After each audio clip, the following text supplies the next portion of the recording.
ప్రస్తుతం టీమిండియా ఇంగ్లాండ్లో 5 టెస్టుల మ్యాచ్ సిరీస్ ఆడుతోంది. ఆ తర్వాత బంగ్లాదేశ్ వేదికగా జరగబోయే వన్డే అలాగే టీ20 సిరీస్ ఆడుతోంది. ఇప్పుడు దానిపై నీలి నీడలు కమ్ముకున్నాయి. అసలు ఈ సిరీస్ ఉండదనే అనుమానాలు కూడా రేకెత్తుతున్నాయి. దానికి కారణం అక్కడి పరిస్థితులే.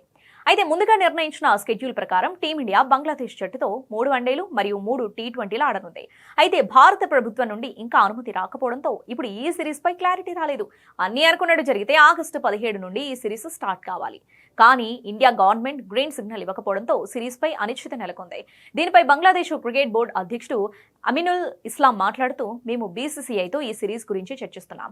పాజిటివ్ గా సమాధానం వస్తుందని ఆశిస్తున్నాను అని తెలిపారు. కాగా ఇప్పుడు ఈ సిరీస్ క్యాన్సిల్ అయినట్లు తెలుస్తోంది. ఇక ఈ సిరీస్ లేకపోతే టీమిండియా అభిమానులకు ఇది చేదు వార్త అని చెప్పవచ్చు. ఎందుకంటే టీమిండియా దిగ్గజాలైన రోహిత్ శర్మ మరియు విరాట్ కోహ్లీ ఇప్పటికే టెస్ట్ మరియు టీ20లకు రిటైర్మెంట్ ఇచ్చిన సంగతి తెలిసిందే. కేవలం వీరిద్దరూ వన్డేలలో మాత్రమే ఆడుతున్నారు. ఇప్పుడు ఈ సిరీస్ లేకపోతే వీళ్ళిద్దరిని క్రికెట్ మైదానంలో చూడాలన్న అభిమానులు మరికొంతకాలం ఆగాల్సిందే.